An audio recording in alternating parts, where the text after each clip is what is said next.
Vem? Vai.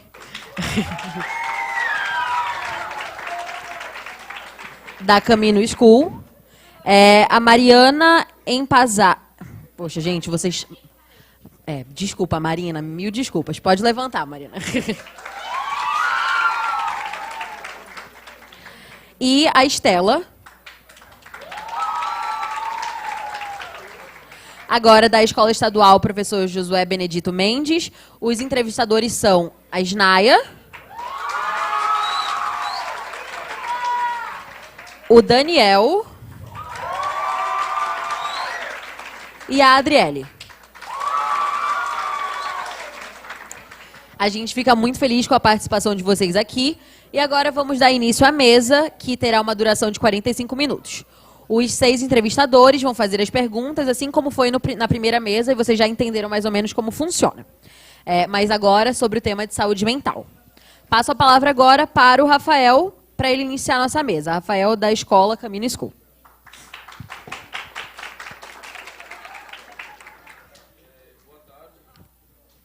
Maria Fernanda. Tá certo, tá certo. Tá funcionando?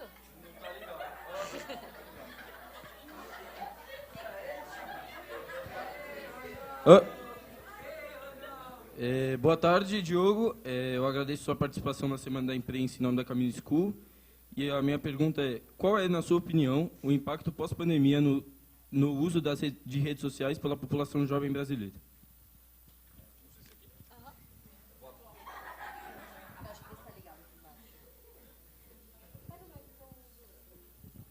Boa tarde, Rafael. Boa tarde, todo mundo. Obrigado pelo convite e pela atenção aí de vocês.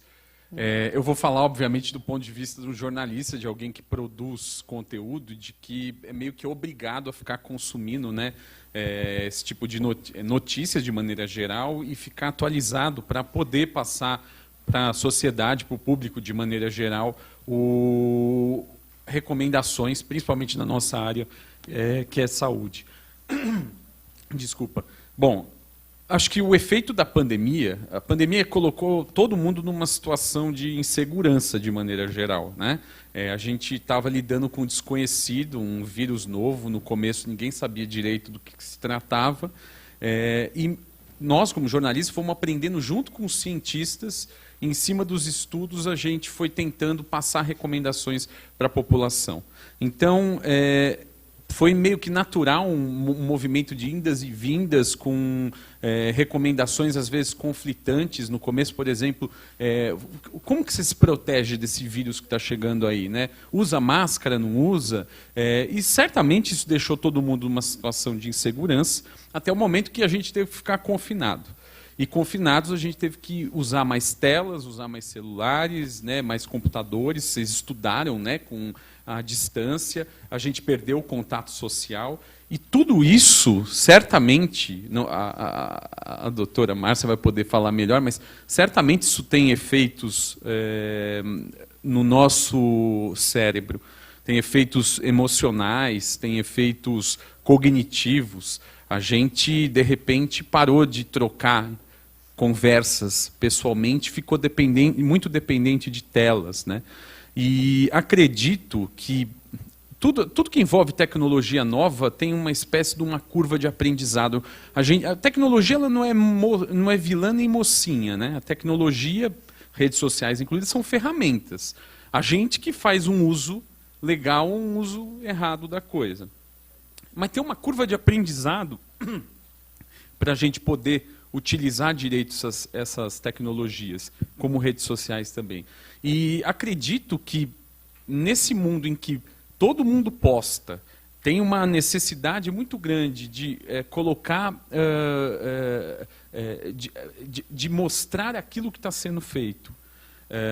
E, ao mesmo tempo, existem bolhas, né, grupinhos, notícias falsas circulando, e as pessoas ficaram mais dependentes das telas. Eu imagino que isso tenha um impacto do ponto de vista mental gigantesco e que não se resume no curto prazo. Eu acho que ele vai ainda ter vários desdobramentos e a gente vai precisar cada vez mais cuidar da saúde mental por causa disso.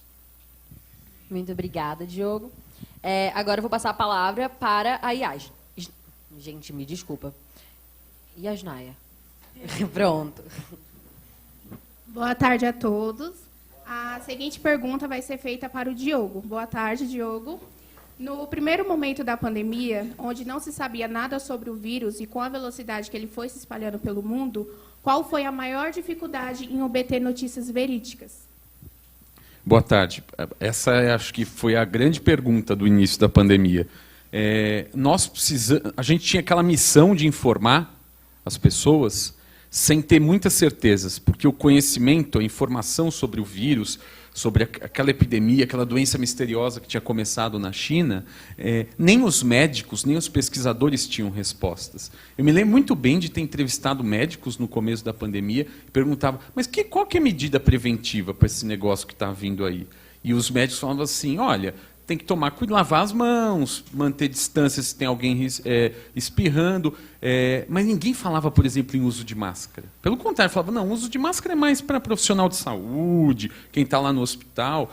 E vocês viram o que aconteceu, né? Nós tem gente de máscara, né, até agora. Às vezes a gente tem uma ilusão de que a pandemia acabou, não acabou, né? Pelo contrário, ainda tem alguns surtos, né, com novas variantes. Então, esse desafio do conhecimento, de tentar noticiar aquilo que nem os cientistas conheciam também, certamente foi o ponto mais difícil, mais delicado da cobertura jornalística. E combate às fake news também, acho que isso vai depois ser falado. O combate às fake news já era complicado e acho que com a pandemia chegou no ápice, né? Tá, ok. Muito obrigada pela sua resposta. Imagina. Agora eu passo a palavra para a Marina. Fique à vontade para fazer essa pergunta. Boa tarde. A minha pergunta é para a Márcia. Primeiramente, eu agradeço a presença. A pergunta é qual é hoje o principal distúrbio distúrbio mental desenvolvido em jovens brasileiros e como a gente pode enfrentar ele enquanto sociedade? Obrigada. Deixa eu ver se... está funcionando. Bom, boa tarde. Muito obrigado pela sua pergunta, obrigado pela presença de todos. Bom, no consultório, o que a gente tem recebido muito assim é uma questão de problemas de ansiedade e alguns de depressão. Acho que são os que estão em primeiro lugar. Mas tem outras coisas também acontecendo. Pessoas que desenvolveram distúrbios alimentares, problema de atenção, problemas de sono. E adição também, vício em jogos,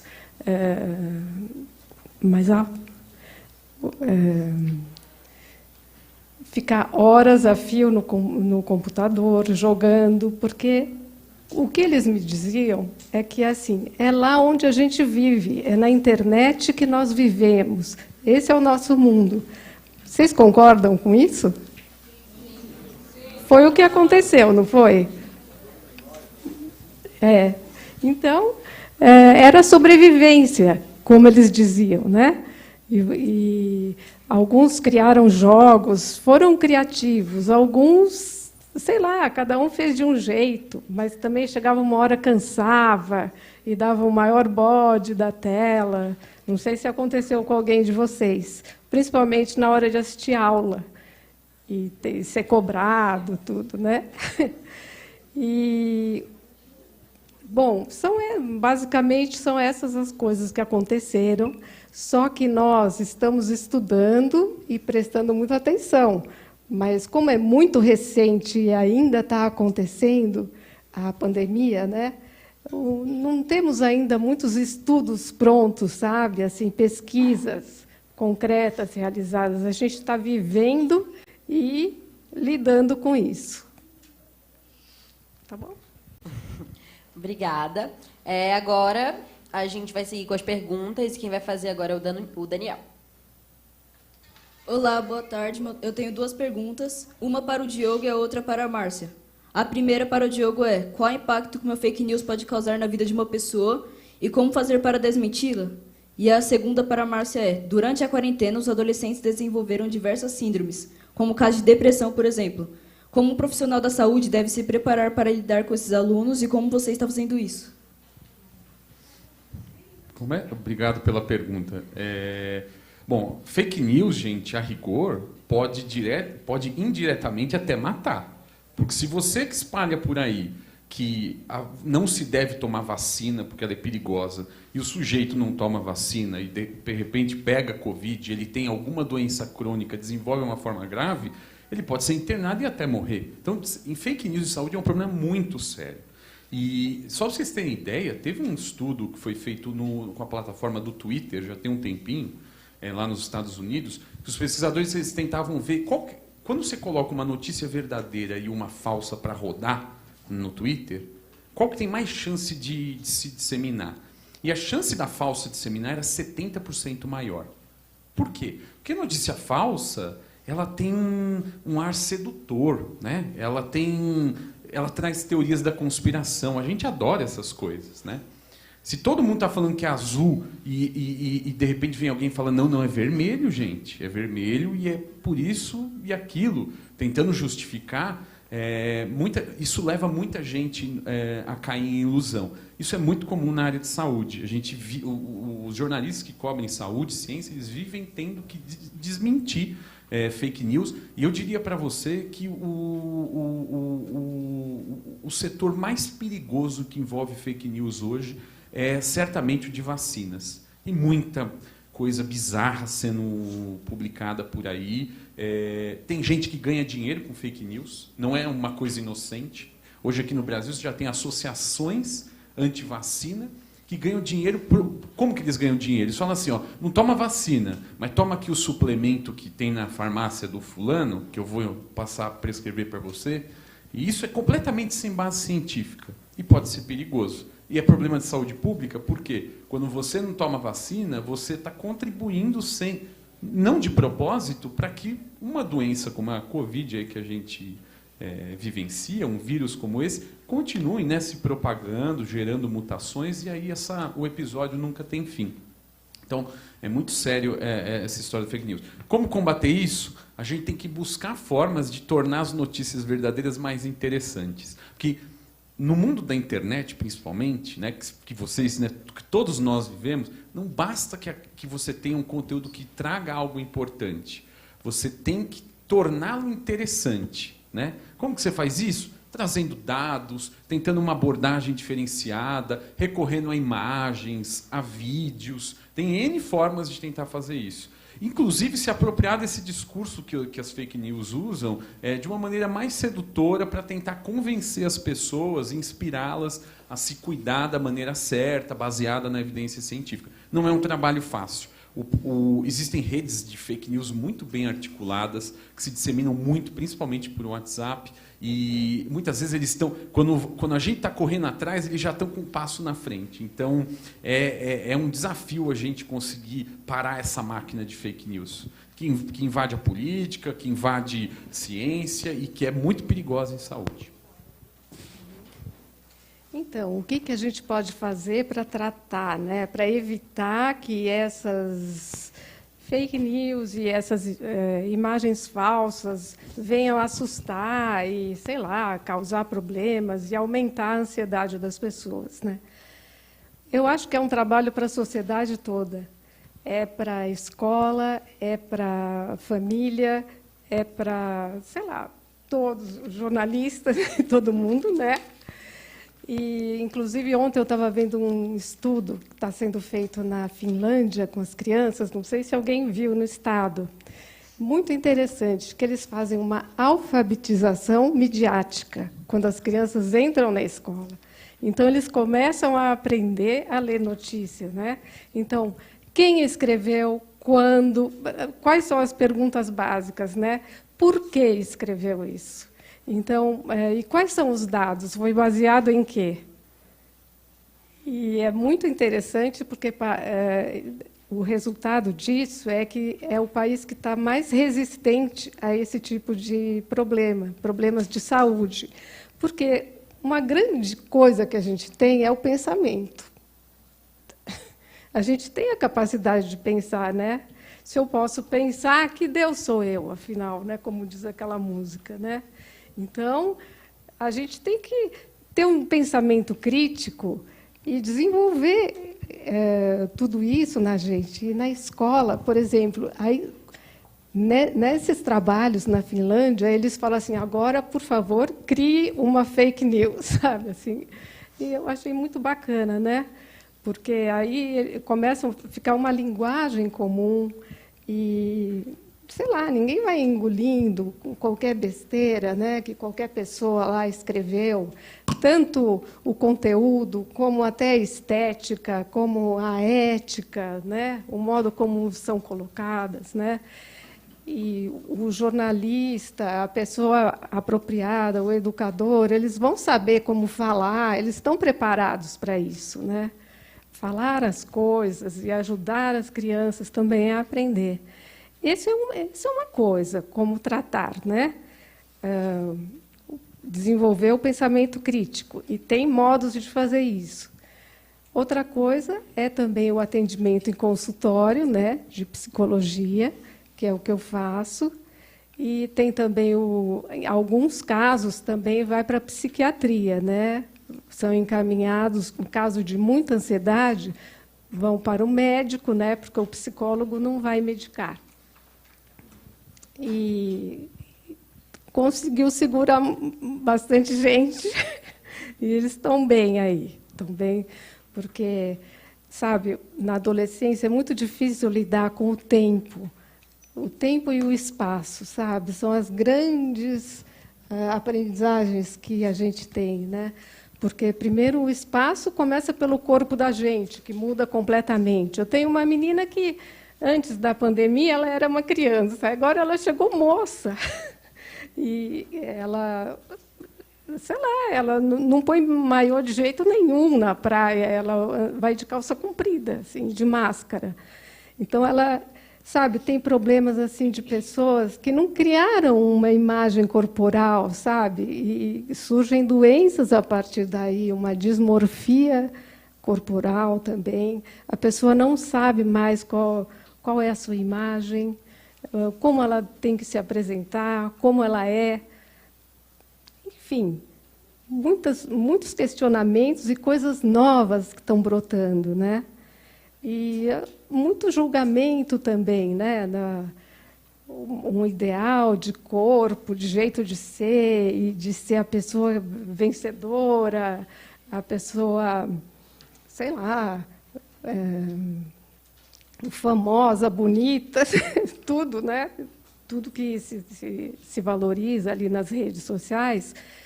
Também é um problema, porque pode inibir muita gente, a pessoa ficar insegura, né? Os jovens ficam inseguros, vêm me contar, né, o que está acontecendo com eles. E aí a gente vai conversando e, através de associações, ligações, a gente vai entendendo. E, mais uma vez, entender as coisas é a nossa grande força, né? Entender o porquê das coisas. E aí você pode mudar alguma coisa. Sair desse desconhecido, dessa turbulência que não se sabe de onde você está sentindo. Só até complementar, Márcia, do ponto de vista prático, a Márcia tocou uma palavra que é fundamental para você reconhecer se a notícia tem credibilidade, que é fonte. Então, na área de saúde, seja falando de saúde de Covid, seja falando de saúde mental, sempre ficar bastante esperto. Onde que está saindo qual que é o meio que está saindo essa notícia, né? É só um post lá no WhatsApp ou no Instagram? Tem um veículo de imprensa por trás? Qual? Tem uma entidade como um Ministério da Saúde, uma Organização Mundial da Saúde, uma ou universidade. É alguém dando a sua opinião. Exato, né? porque as redes sociais elas colocam esse dilema para a gente. Espera aí, o sujeito está dando uma informação real, baseada no estudo, ou a opinião dele? Né? É um ponto fundamental. Que pode também dar a opinião dele, mas sei lá. Ele tem que deixar claro. Né? Você tem que saber, né? Não é uma verdade que está ali. Né? E acho que só pegando um gancho, uma coisa para comentar com vocês do que a Márcia falou, eu fiquei muito assustado depois que eu li um livro, não sei se vocês já viram ou tiveram oportunidade de ler. O livro chama A Fábrica de Cretinos Digitais. Tem um título pesado. É de um neurocientista francês que estuda o impacto do consumo de telas desde a infância e adolescência na nossa cabeça. É assustador. Não, assim, acho que as coisas ainda vão ser comprovadas, como a doutora Márcia falou, os estudos estão sendo feitos, mas, no mínimo, ele nos faz criar um ponto de vista crítico e entender que a vida não pode se resumir às telas e ao conteúdo das telas. Sobretudo porque vocês vivem numa eterna pressão nesse mundo rodeado de telas. A pressão de postar, a pressão de se aparecer. Minha geração não pegou isso, esse dilema. Sofre também, né? Mas a geração de vocês, que é a geração nativa, esse neurocientista, ele diz que não existe nativo digital. Isso aí é a invenção dessas redes sociais aí que querem ganhar dinheiro com a atenção de vocês.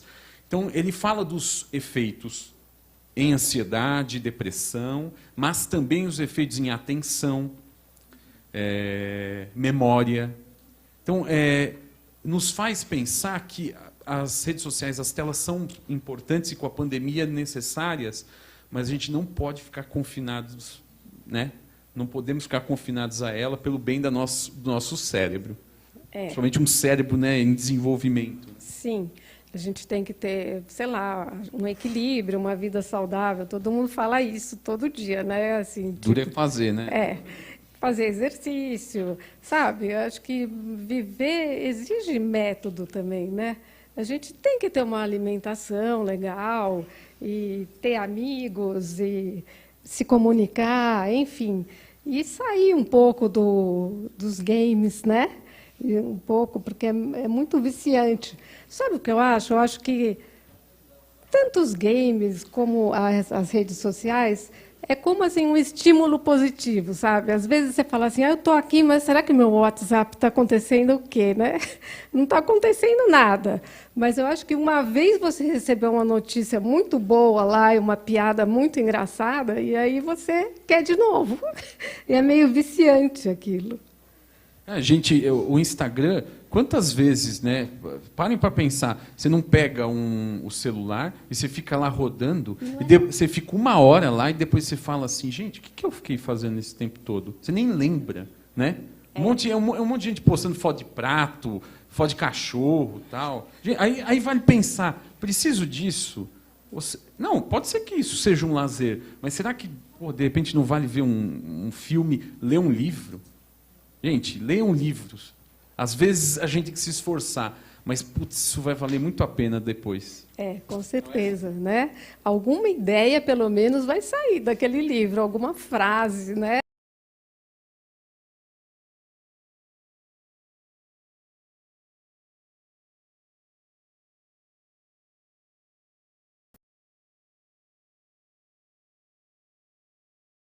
E agora eu vou passar a palavra para a Estela. Você não sei. Tá. Dita que pode existir uma relação saudável com os jovens nos dispositivos, nas redes sociais. Como você acha que seria isso?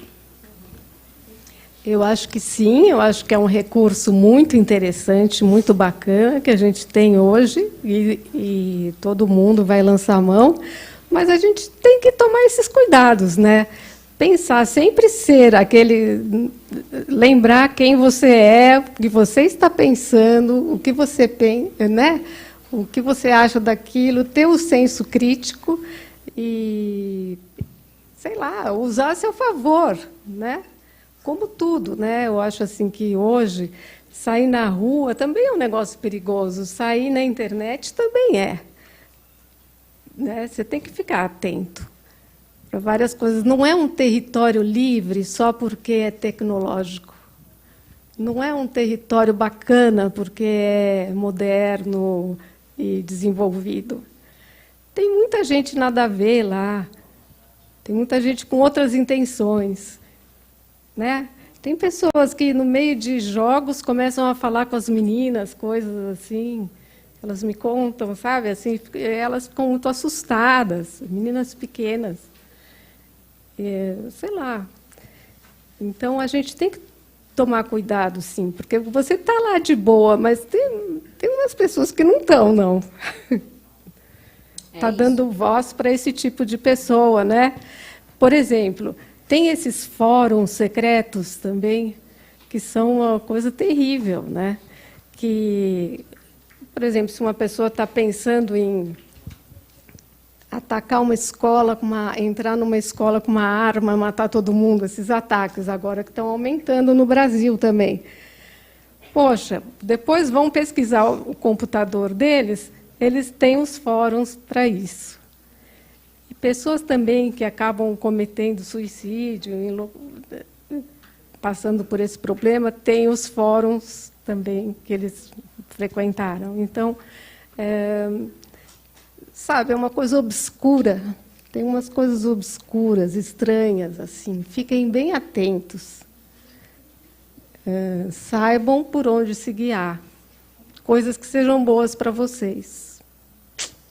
Obrigada, Márcia. Agora eu vou passar a palavra para a Adriele, da Escola Josué Benedito Mendes. Boa tarde, minha pergunta é para a Márcia. Então, Márcia, qual é a relação das mídias sociais com o bem-estar dos adolescentes? E na sua busca do seu identidade, eles contribuem ou atrapalham? Obrigada.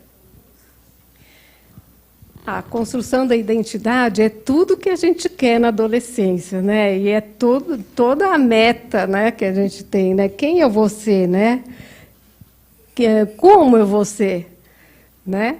O que tem graça para mim? O que faz calor em mim? O que eu gosto? Né? O que tem a ver? Que cara que eu vou ser? Que roupa que eu vou usar? Que eu vou trabalhar e vou de bermuda ou vou de terno? Sei lá. Né? A gente tem várias dúvidas e, às vezes, se perde, fica muito confuso, porque é muito difícil isso. E na internet você tem vários modelos de pessoas que aparecem, né? E você pode se identificar, né? Você presta atenção em pessoas bacanas que você gosta, que você segue, sabe? Começa a construir por aí, né? Por exemplo, na pandemia teve muita gente que foi estudar biologia, medicina, sei lá, ficou em alta, né? Teve uma época que era economia, né? Quando a gente tinha inflação alta, lembra? E conforme a época vai ficando em alta e a gente vai, poxa, fala, isso é muito bacana, isso eu gostaria de fazer. Você vê lá uma enfermeira, alguém, você fala assim, olha que bacana, aquela que recebeu a primeira vacina, né? É um símbolo também muito interessante, né? E fora isso, ler, né? Procurar fontes bacanas, saber onde pesquisar. Isso é importante. O Rafael tem outra pergunta para fazer? Agora, para a Márcia também. Pode falar, Rafael. Márcia, de que forma se relacionam o consumo e os vícios em redes sociais com os distúrbios de saúde mental? Quais danos esse consumo pode causar a uma pessoa a longo prazo? Então, como eu disse, aquela coisa do prazer, né, do relacionamento que você pode ganhar nessas redes, né, ou nos jogos, aquilo você pode, tem pessoas que podem desenvolver um tipo de uma compulsão. E aí já complica um pouco, porque aí já fica uma coisa cerebral funcionando que já não é mais o controle da pessoa. Então, parece que você fica sendo comandado por aquilo. E aí a gente já considera adoecimento. Eu acho que a compulsão entra bastante aí.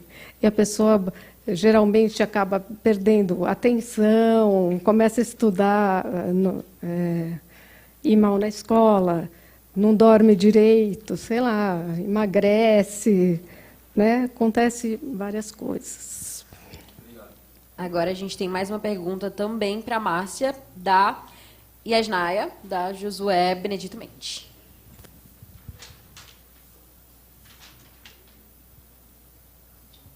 Boa tarde, Márcia. A pergunta é o seguinte. Após o longo período de isolamento social, ficou notório o aumento do consumo das redes sociais, principalmente entre adolescentes. Como isso pode afetar a saúde mental deles, tanto no ambiente escolar quanto em casa?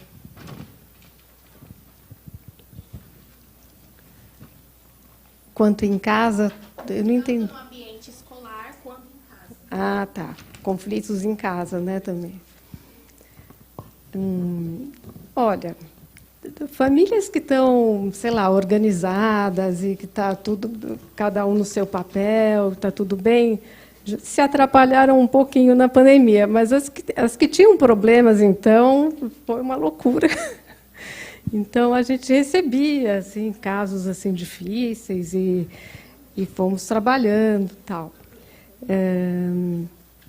Pode afetar muito, porque também tem meninos que, sei lá, começaram a vida sexual pela internet, agora estão com problemas também, sei lá, porque o que fazer ao vivo, né?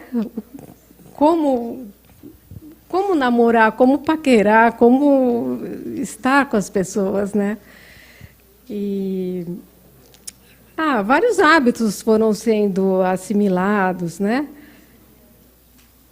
Eu acho que afetou bastante. Ok, muito obrigada pela Não sei se o meu ângulo é do consultório, né? É um pouco assim, mas tem muita gente que está super bem, superou, tal. Passou essa época e está aí, dando seus passos, com calma. Tal. Ok, muito obrigada. Bom, gente, foi isso. Chegamos ao fim agora da nossa mesa sobre saúde mental. Eu queria agradecer principalmente a participação de todos os alunos, né, das escolas Caminho School e Escola Estadual Josué Benedito Mendes, equipe do Jornal Joca e do Tino Econômico e nós do curso de jornalismo da ESPM. Agradeço ao Diogo e à Márcia. Mais uma vez, o nosso muito obrigada por compartilhar todas as suas experiências e todas as respostas aqui com a gente. E eu passo a palavra agora para vocês se despedirem aqui. Legal, eu que agradeço o convite, obrigado pela atenção de vocês. E acho que vai muito nisso. Cuidem também da... Antigamente, acho que eu me lembro na minha adolescência, a gente não falava de saúde mental. Assim, na escola. Mas que saúde mental, que negócio é esse, né? Hoje eu acho que vocês, né, jovens, né, já estão mais informados e empoderados para cuidar da cabeça de vocês, se lembrar que cada um é cada um. Eu acho que esse ambiente de comparação e muito baseado em imagem de redes sociais, a gente precisa tomar cuidado, todo mundo, mas principalmente vocês, e lembrar que existe vida fora das telas, isso é muito importante. E acho que, assim, se eu pudesse deixar um conselho para vocês, equilibrem mais a vida de vocês entre a rotina real e a rotina digital e leiam livros. Isso é muito bom, gente. Valeu.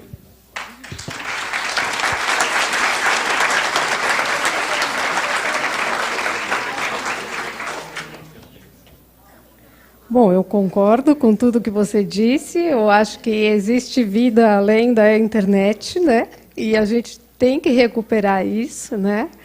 E vocês mesmos, não preciso nem explicar por que é tão bom que vocês mesmos reencontraram os amigos e se sentiram melhor, né?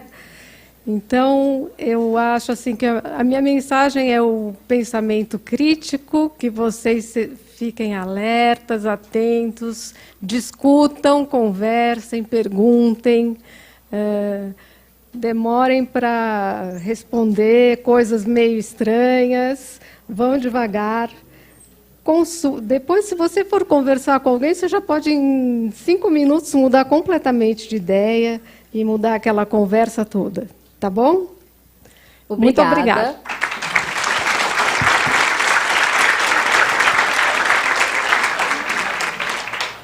Obrigada mais uma vez, Márcia e Diogo. A gente agradece muito a presença de todos vocês aqui. Esperamos que vocês tenham gostado dessa tarde, dessa mesa de conversas, e que isso tenha ajudado vocês a refletir mais sobre o assunto. Eu falo em nome de todo o jornalismo SPM, muito obrigada por terem vindo. E agora o pessoal vai fazer o sorteio, né? Que está faltando. Agora a hora do sorteio. Vamos lá. Obrigada, gente. Foi muito legal. Cadê o pessoal com a caixinha dos números? Estão me pedindo 1 minuto aqui. Acho que foram buscar a caixinha com os números. Então já aproveita e vai pegando papelzinho. Desculpa. Quem postou a foto com a hashtag levanta a mão e fala eu! A metade postou, então metade. Se a pessoa que for... atenção. Se a pessoa que for sorteada não postou a foto, o fone vai ser sorteado para outra pessoa. e depois para outra pessoa. É, até chegar em alguém que tenha postado a foto. E depois da terceira pessoa, se não for, vai vir para mim o fone, ok? Então, tá aqui a caixa. Pode criar essa regra. Regra oficial lá, canônica. Conta. Conta. Postado. Galera, ó, tem 5 segundos para postar essa foto que não postou. Ser mais generosa. 10. 9, 8, 7, 6. Quem já postou, levanta a mão e fala, eu! Ok, vai ser o sorteio agora. Não, né? Todo mundo com o número nas mãos? Ah, é? Não tá com o número? Vamos lá. 3410. Você? Oi? É. Aqui seu número e celular.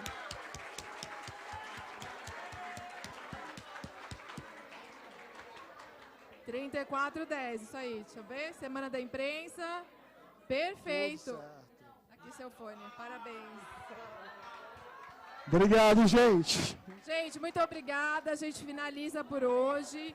Ó, pessoal, lá fora a máquina de fazer as fotos ainda está funcionando. Quem ainda não fez ou quiser fazer mais, fica à vontade. Obrigada pela presença de vocês. Falou.